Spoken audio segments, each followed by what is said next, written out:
Welcome everybody to Sonic 4 Episode 1. As you can see, folks, we're getting some of the lesser Sonic games out of the way, Unleashed notwithstanding. Basically... And Heroes notwithstanding. So yeah, people kept complaining over the years, stop making 3D Sonic games. Sonic is best in 2D, just make a game just like the classics. So there you go, the classics, just with rebranded graphics. Because literally, this game is literally Sonic 1. I wish it were I prefer Sonic 1, to be honest. No, what I mean, like... okay.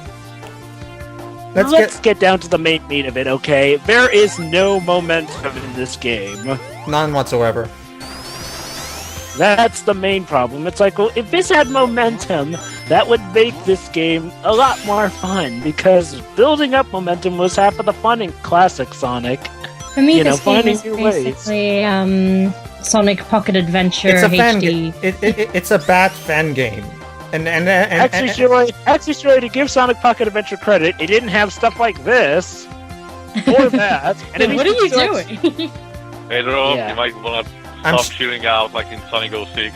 I'm showing off how the physics in this game are non-existent. Yeah. There's nothing from 06, clearly. At least in Freedom Planet you could just walk on surfaces, but if you stop, you drop. At least they were consistent with that. Yeah. It's like, again, I'll give Sonic Pocket Adventure this. That at least got the logistics of being a classic Sonic game. You still had momentum, you still had, the proper platforming, which this game also lacks. Okay, when it comes to Sonic 4, I should probably break it down. I hate Episode 1, I kind of like Episode Meadow, and I actually like Episode 2. Episode 2 is honestly, okay. But the problem with Episode 2 is that, it's true, now that there's actual momentum now, but at the same time, the level design is still bland as crap. It is. However, I go back to 2 more than 1. And the bosses, my god, the bosses in Episode 2 fucking suck. Jesus. Well, I like the boss music in Episode 2, but really? They literally took the pinch theme and made it the only... It's literally an 8-second loop, over and over and over and over and over. But it sounds a lot cooler in Episode 2 than it does in Episode 1. True, but if it's the only thing you're gonna be listening...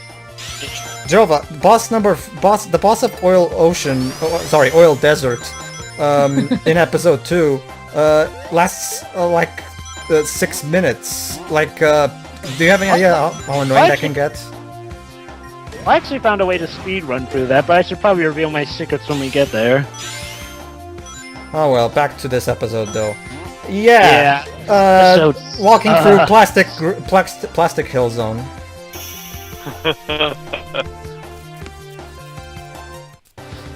I mean, don't get me wrong. Don't get me wrong.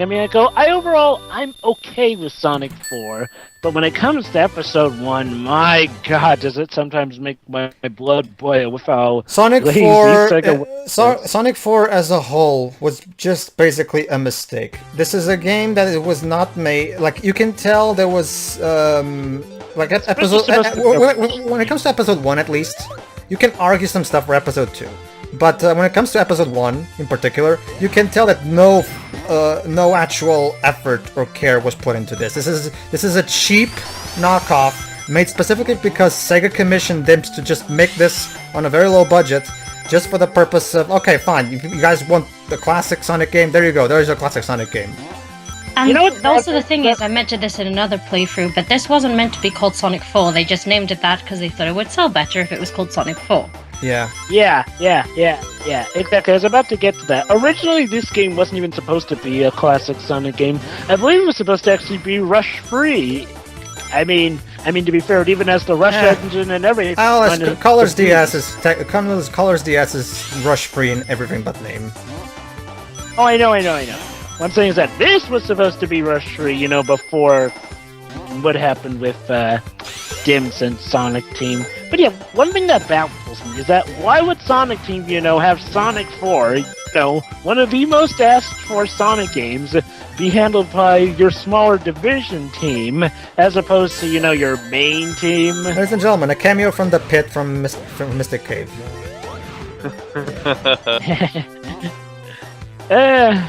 Oh yeah, that's right. We are going to be handling the Android version. Yay me! Who cares about the Android version? It's literally not to Palace Zone.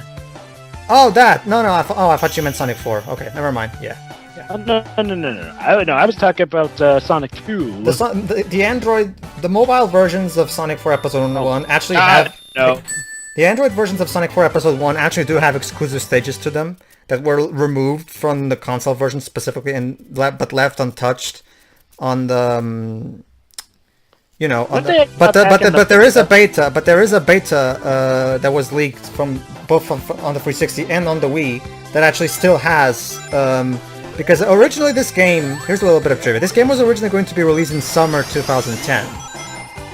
However, because there was a leak of the finished game on the Xbox 360 PartnerNet service, people raged and because of the mine cart level looked like shit. And trust me, because I'm actually going to show that off, and trust me, it sucks really.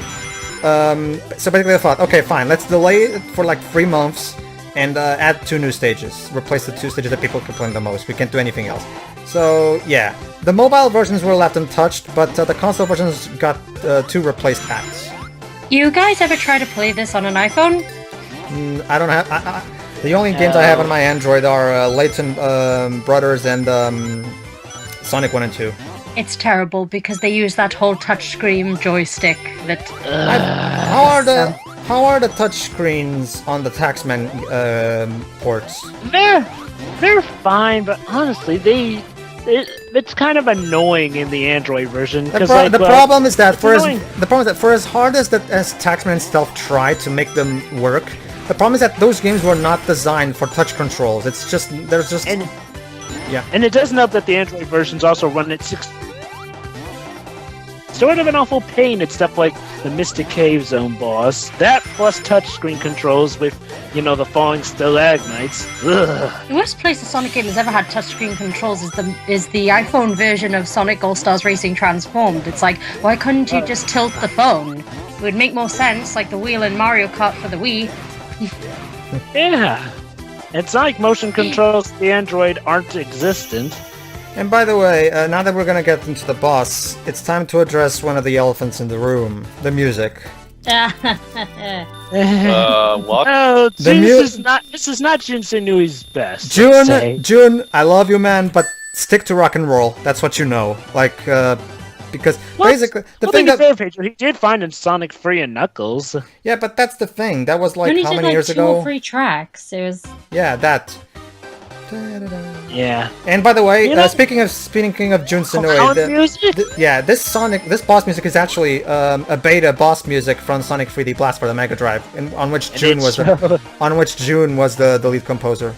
So yeah, basically decided to bring this back. Someone was from that carnival acting Sonic 3D Blast. Jun, that was a very good reason why this theme was cut in the first place. It sucks. I can't help but laugh whenever I fight Eggman with this theme. Oh yeah, the pinch tune. I actually like this, but I like it much better in Sonic 4 Episode 2. Because it actually sounds menacing and actually more high quality. The problem with the music is that Jun Senui he actually got back the drums from Sonic 2. The problem is that the way the tracks were instrumentated, it sounds. Well, let's just say Shira is not a fan of the soundtrack because of the main term that it's used to describe it: dying cats. Shiroi, is that okay? Yeah, she's fine. She's sleeping. I wonder what your cat would think if she heard this. She'd probably think my brethren are dying. Probably. See you in the next part, everybody. See ya.